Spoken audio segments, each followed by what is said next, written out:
99 overall, Aaron Donald, my little Pookie Bear, is officially in packs, boys. We get a 97 overall, and then, of course, we get the 99 overall limited. And we have the brand new tribute pack in the game to open packs from. These contain 191 plus or 98 overall, and then 195 plus or 99 overall Aaron Donald limited. So this gives you the best chance in the game of pulling in limited. And if you boys get 1,069 likes on this video, I will get this pack for one of you guys. So comment down below, hit the like button, all that good stuff. But we have 97 overall B&D Aaron Donald. I'm going to open this just to show you guys what the animation looks like, to show you what we are hunting for, okay? And this card's going to be so rare that we can't even hunt for him, okay? We're going to have to poach for him. It's as simple as that. Beautiful card art, arguably better than the 99 card art in my opinion. And we're opening these on every single account I have, which means we're opening like 12 of these packs today, boys. That is a lot of money, so please hit the like button. I would greatly appreciate it. And every time that I pull Aaron Donald in this video, I'm gonna throw it back like Ice Spice, and that's just a fact, brother. First, okay, I need to buy my points first. Dang it! First tribute pack, boys. This is gonna be the best pack in the game. We pulled 99 Aaron Donald, first pack of the video. Oh my god. Our second one. Oh, what? No way, no way, no way.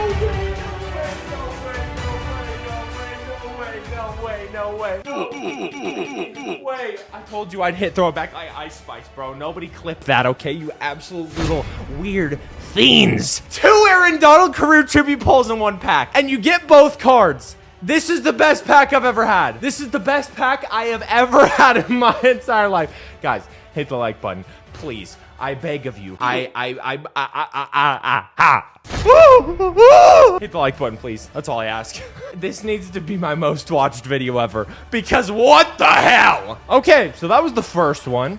I'd say not too bad. We're gonna open up our second one, but first, boys, we have a brand new special offer up on Underdog Fantasy. All you have to do to get this special offer, which is the Aaron Fox 0.5 points. He literally just needs to get a point in his game for you guys to win on your pick. Now, to get this, as well as up to a free $100 just by doubling your first deposit, use code DOM. Link is in the description. It's as simple as that. You only have a few hours to get this Aaron Fox pick, though, so be quick with it. And yeah, let's get back to pulling some Aaron Donalds, baby. Now, guys, although I am the pack god and probably got the sharpest jawline this side of the freaking Mississippi. I don't know why I said Mississippi. I'm in Montana. Actually, I don't even know geography. That could be literally right outside my window and I wouldn't know, to be honest with you guys. I just want to make it clear. I don't know what the heck I'm talking about 89% of the time. But guys, tomorrow all of our eggs are hatching. And no, I'm not giving birth. I'm not a father. I mean, in Madden Ultimate Team, all of our eggs are hatching. Although I am taking resumes from each of your mothers right now to adopt one of you guys. So and also marry your mother, of course. So be sure to send in the resumes, okay? Comment your resume down below. I'm feeling really nice. So if you guys get 2,000 likes in this video, I'm gonna buy 2 of these packs for you guys. Regardless, we got eggs hatching tomorrow. Be first on the video. It's gonna be an absolute banger. You don't want to miss it. We pull an ultimate legend, 98 Dan Deerdorf. That's really good. That's really, really good. Our second one is gonna be another ultimate legend. We get Bruce Smith. I don't even care that we didn't pull an Aaron Donald in there, because we pulled 2 in the first pack, which is mind-numbingly insane, bro. I might have actually lost IQ points pulling those cards. That was ridiculous. But we have more accounts to open them on. And again, guys, tomorrow we're going to be opening every single egg in Madden Ultimate Team. All the limited, everything. So if you want to see what's in all of them, be sure to be here tomorrow, Easter Sunday, the day of our Lord. And I'll be opening every single egg. Opening our third tribute pack. Let's see what we get, boys. Limited Aaron Donald, Aaron Donald, Aaron Donald, Aaron Donald, Aaron Donald! Let's go! That's 3 in this video. 3 so far. Can we go back to back? Oh my god! There's no way, bro.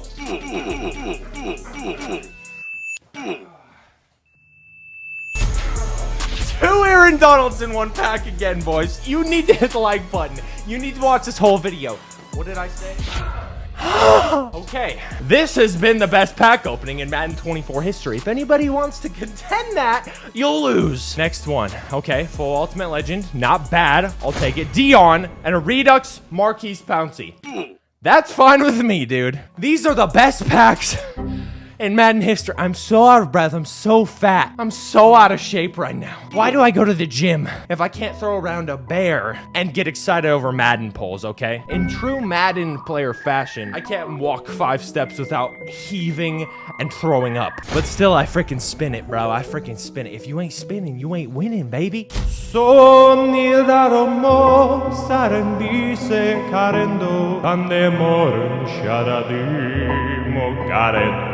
All right, another set of no money spent packs, boys. I'm full no money spent. You can't prove me wrong. Let's see what we get. Let's see what we get. Let's see what we get. Another Ultimate Legend, low one, Dan Dierdorf, and ooh, Jermaine Pratt. That's our worst pack so far, and I don't even care. I'm not upset. Why would I care? We have 1 billion career tribute polls in this video already. Next pack. Come on. Next pack, and then we got like 4 more after this. Holy crap! Let's go! That's 5! Oh my god! And then what the heck? What? You can pull... You know what? I don't even care. We pulled another Aaron Donald. My juicy Italian cheeks cannot take any more excitement, bro. I really can't. I'm done torquing, okay? I'm done throwing it back like Ice Spice like I promised. Just kidding. If we pull another one, I'm going again. This has been the craziest pack opening of my entire life, bro. This is insane. This is insane. Oh my gosh, I hope you guys are enjoying this video. If you're not, I'll curse you. There's bugs in your skin. There's bugs in your skin. Another one! Give me another career tribute. Redux, good one, maybe 97. Gloop Keekly, I'm fine with that. And then a full Ultimate Legend, 98 Dan Dierdorf. These are the best packs in Madden history. They literally are incredible. This is insane. Next one, let's get another career tribute pull. Let's get another career tribute pull. Come on, baby, come on, baby, come on, baby. Oh, that's dog water. That's awful. But that's not! Oh my god, bro! Let's go! Holy mother of God, this has to be a world record. This has to be a world record. This is unheard of.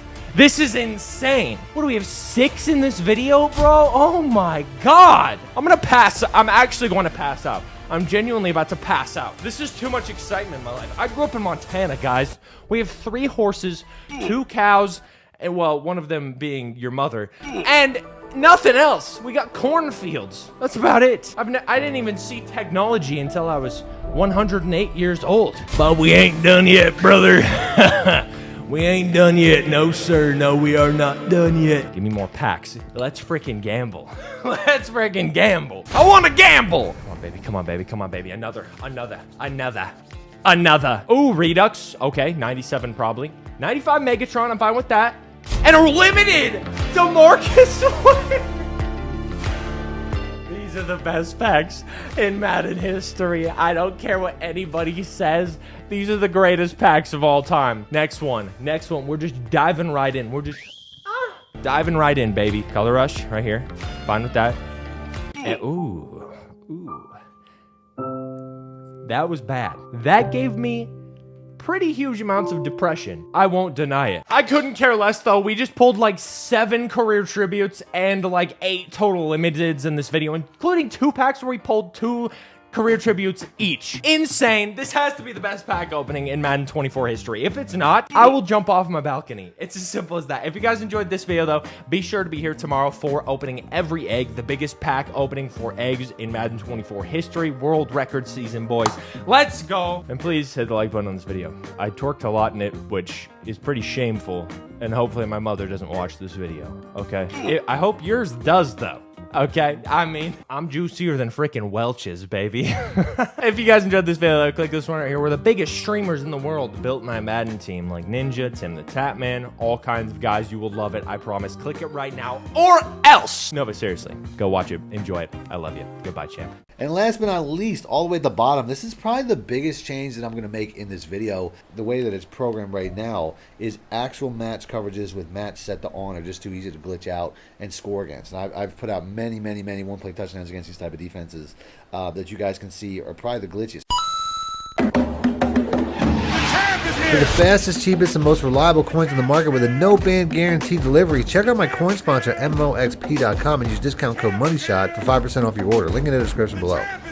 Welcome back, Money Team. This is Mad Money Shot. Sniff with the Mad Cheese as always. Got another tips video for you guys today. Then be going over the best coaching adjustments to use in Madden 24 right now. If you guys don't know how to access your coaching adjustments, all you have to do if you're on next-gen consoles is push in the right stick and it'll bring in your coaching adjustments just like this. But before I get into it, if you guys want to see more videos like this, more tip videos about coaching adjustments and other things, please make sure to be a subscriber, hit like button, let me know in the comment section. When it comes to the offensive coaching adjustments, I'm not going to spend a lot of time on this because there really isn't a lot to be gained here. I would say the only one that I ever really use is ball carrier, and that's because these top two are all about catching, which you can do based off of what button you hit during the play. Blocking really just triggers a lot of penalties and doesn't really give you any real advantage. But ball carrier can be good when it comes to conservative, which really takes away, disables things like juke moves, spin moves. You really can't do stuff like that anymore, but it'll also reduce your ability to fumble. So if you're running with the quarterback a lot, that's probably the biggest value when it comes to conservative ball carrier.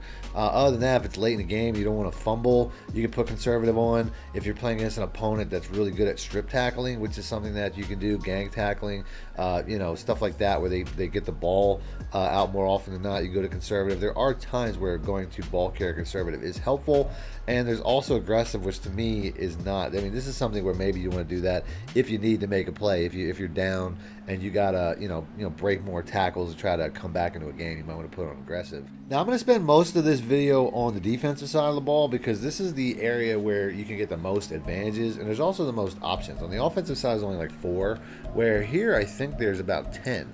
So this here obviously comes into play much more when playing Madden. If you're not saying your defensive coaching adjustments, you're missing out on a huge amount of advantages. Now, the first thing I want to mention when it comes to defensive coaching adjustments is that there's multiple ways to set these up, and I'm going to try to go over these multiple ways. Number one, it depends on how you play your defense. If you play man coverage, if you play zone coverage, if you play match coverage, there's multiple different ways to do this. So I'm going to start off with auto alignment all the way at the top. I guess I'll actually start off with auto flip. A lot of defenses require you to turn this off, especially a lot of defenses that I'm using. So this is something that I typically have set off now. I used to leave this on, but it's to the point where you can really, most of the defenses I run anyway, I really want to flip them prior to set them up, prior in the huddle. You don't want to do that after, because if you try to do that during the play, you're going to, it's going to take too much time. Your opponent's going to hike the ball before you ever get an opportunity to flip the play. So if you plan on flipping the play at any point throughout the play, it's best to do it in the huddle so that you come out in the field with this already set. So to me, it's best to have auto flip off, but that's really optional. It's something, if you're not really flipping it for a specific purpose, it's probably best to leave it on. So like I said, I put out a lot of defenses where I have to flip the play because I'm trying to run a certain defender to the open side of the field, or I'm trying to set up a certain blitz. So for me, I have it off. But if you're running a completely different defense, it's probably best to have it on. So that's what I mean. There's multiple ways to do this. Every one of these, I'm going to show you guys a reason for 2 different ways to do that, which is something that I don't think I've ever really done in a video.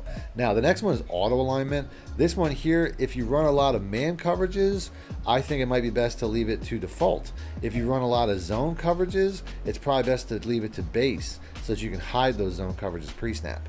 Base coverage, if you guys don't know, basically shows every defense looking like a cover 4 shell before the play starts. But if you're running man coverage, that can really be an issue. I'm going to go ahead and back out and show you guys what I'm talking about. Just pick a random man 0 blitz here. And then on offense, I'll try to pick something, typically if you run into something that has like 3 wide to one side, this can be a real issue. So let's go and let's pick that. Basically, you can see how, this is just not a good alignment for man coverage. It still looks like that same cover 4 shell, but if it's a zig route, Chauncey Gardner-Johnson's never going to get there. If it's anything, a crossing route, anything, I don't have a lot of faith that my linebacker is going to cover a receiver at any point. So this is something where, like I was saying, if I can take this away by man aligning or base aligning by hitting wire triangle and then right on the left stick there, and that'll basically, as I accidentally backed everybody off, and that'll bring the cornerbacks onto the receivers and stuff like that, which is obviously better as it gives away your look. But that's what I mean. It's really difficult to try to cover certain defenses if you're running man coverage with a base set alignment, which is really not going to work out. Now, next up, we got cornerback matchups, and this is another one that really is based off of what type of defensive scheme you run. If you run a lot of zone coverage, I think it's best to leave it unbalanced. And this is because your defender is only going to cover a certain area of the field anyway. You can run this. I mean, if you run a lot of zone coverage, you can go by overall. But if your opponent figures that out and they start flipping the play, if they start making motions, a lot of times the cornerback will try to follow and it'll mess up your defensive coverage. Sometimes it'll just be as simple as they'll try to flip the field, and they take a lot less time. They take a lot longer to flip the field than actual offensive formations do. So you'll notice that if your cornerbacks are trying to flip the field to match the receiver they're assigned to, a lot of times they'll do it too slowly and they'll just leave somebody wide open. Your opponent will quick hike the ball or something like that to gain an advantage. So in those scenarios, once again, if you're running a lot of zone coverage, I think, and your opponent is trying to flip the play to get that type of advantage on you, it's best just to leave it to balanced. But once again, if you're running a lot of man coverage, especially if there's a really dominant receiver on the field, you're going to want to go by overall. If you have I have like Darius Slay who's got X factors and stuff like that. He's going to be the guy that I would want to match up with, like a Devontae Adams or something. If I'm playing against, any elite receiver, Justin Jefferson, whatever, I'm going to want my best cornerback playing their best receiver. But that really only works in man coverage. Like I said, you can really gain advantages in zone coverage. If you're playing against somebody really fast like Tyreek Hill, you're going to want your fastest guy on him a lot of times so that you don't get beat deep. And if you're playing against a guy like Mike Evans, a tall receiver, you might want your tallest cornerback on him so you don't get out-jumped and get mossed all the time. So there are a lot of advantages to be had here. But once again, it all goes back to whether you play man or zone, because that's where the most advantages are found if you mirror that system. Now, when it comes to option defense, there really is no downside to playing conservative and focusing on the quarterback, because if you don't have somebody there to contain the quarterback on read options, you're going to give up huge run plays. Next up, I have strip ball and tackling. These are very similar, as they both pretty much do the same thing. If you put these on aggressive, the idea is that they're aimed at getting more fumbles, either a strip fumble or a hit stick fumble. But I don't really find either of these really work very well. And you can also get penalties for like face masks and stuff like that when it comes to strip ball. So that's not really worth it.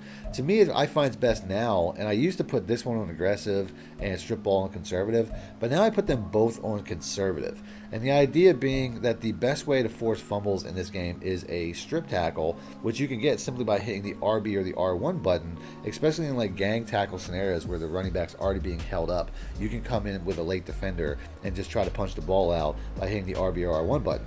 So to me, it's best to just have the conservative setting on, because this will have lower broken tackle chances, and you'll also have less yards allowed after contact. And last but not least, all the way at the bottom, this is probably the biggest change that I'm going to make in this video. In the past, when I ran things like cover 4, cover 6 trap, if you guys remember that I put out, a lot of coverages that were matching coverages, I always recommended to put your zone coverage to match.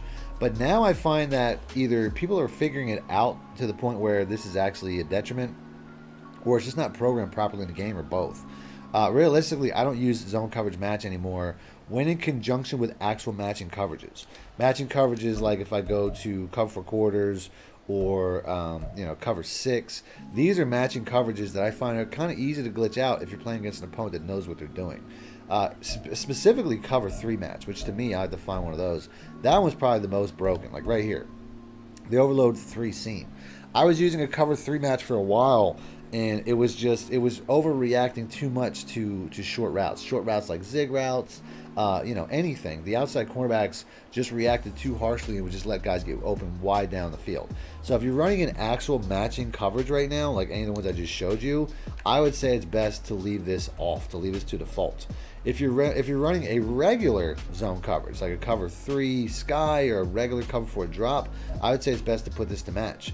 And there's nothing really that I have tangible to prove this, but I find that cover 3 sky, specifically cover 2, any of these defenses that are not designed to be matching coverages, I just feel like they cover a little bit tighter and a little bit closer. And like I said, I have no real proof behind that. I just find that Madden works in mysterious ways, and I find that the way that it's programmed right now is actual match coverages with match set to on are just too easy to glitch out and score against. And I've put out many one-play touchdowns against these type of defenses that you guys can see are probably the glitchiest, where they get open by like 10, 20, 30 yards, which really shouldn't be that way. So if you're running an actual matching zone coverage, don't put match on. Don't do that to yourself. You're going to be glitching out your defense. You're going to see your defense get glitched out in ways that it really shouldn't be. Now, when it comes to your zone drop flats, if you set these, they override the zone coverage match anyway. So I don't really typically do this. Like I said, I leave my match on, and if I'm in a cover 4, I'll typically just hard flat. I'll typically just play underneath, and that'll override the coverage the same way. So it's something I don't really have to do here. But this I would only really do if I have a specific yardage that I want them to cover. Like a zone drop flat set to 0, this is for throws behind the line of scrimmage. If your opponent's running a lot of screen plays or a lot of swing routes to the running back or something like that, or this might be one of the benefits to set to 0. Maybe they're running a lot of bubble screens outside, or a lot of, there's quick throws to the receiver on in a smoke route or something like that, right at the line of scrimmage. Then you're going to want to play to 0. But other than that, the best one for me is to set this to 5. And that's because this will cover things like drag routes, flat routes, out routes at 5 yards. This is a good depth for that, where typically I don't really find any of these other depths are going to be too useful. Now, for curl flats, I typically set these from anywhere to 15 to 20 to 25, depending on what type of route I'm trying to cover. If you're trying to cover a slant, I would say 15 is good. If you're trying to cover a deep crosser that goes, when it goes across the center of the field or something like that, 20 to 25. Maybe a corner route would be 20 to 25. So it's really dependent on what your opponent is running. But I don't find that there's a natural, perfect setup for this. I would say, though, if I did set this just randomly throughout the game, I would say 20 to 25, because that's the depth where I would be more concerned with something like a corner route or, like I said, a deep crosser. So that would probably be, this one would be the most fluid. This would be the one that I would change based off of what my opponent's doing, where my actual flats are pretty much always set to 5, because I'm hard flatting all the time and I want to cover that area specifically. So that's how I run that. When it comes to zone drop hooks, I don't really mess with this too much. You can set this, like if you're running a lot of cover 3, sometimes I find it's best to set these hooks to about 10 to 15 so they can protect the seams. Sometimes I'll go deeper if somebody's really attacking up the seams, but that's not how I really cover seams anyway. This one here, I'd probably touch the least. I probably just leave this to default, because zone drop hooks don't really do a ton. They're not very good. They don't really cover very well anyway, and I usually end up manning them to somebody so that I don't have to worry about the running back or the tight end, or somebody that they can actually cover, and then I'll just be using the entire center of the field myself. So to me, zone drop hooks are probably the most worthless, so I touch them the least. But I don't really touch these either. Like I said, I usually leave these to default, because I feel like Madden does a pretty good job at the moment of working those zones without me actually doing anything with them. Like I said, aside from hard flatting or something like that. But other than that, I feel like they do a pretty good job. I only touch these if there's something that my opponent is constantly doing and getting open. Then I will start to experiment with these to try to figure out if I could stop it with a specific depth. But that's pretty much it. So I'm going to go ahead and end the video there. If you guys want to see more coaching adjustments videos like this as the game changes, as I find new angles for success, please make sure to be a subscriber, hit the like button, let me know in the comment section. Other than that, I have more tip videos that I put out recently popping up. So if you guys want to learn more about the game, just click the links. And until next time, thanks for watching, man. Wish it out. Need more help or just want to show your support? Then head over to my Patreon and join my team, where you can get exclusive content like ebooks and bonus plays, as well as early access to my vids and more. Link in the description below.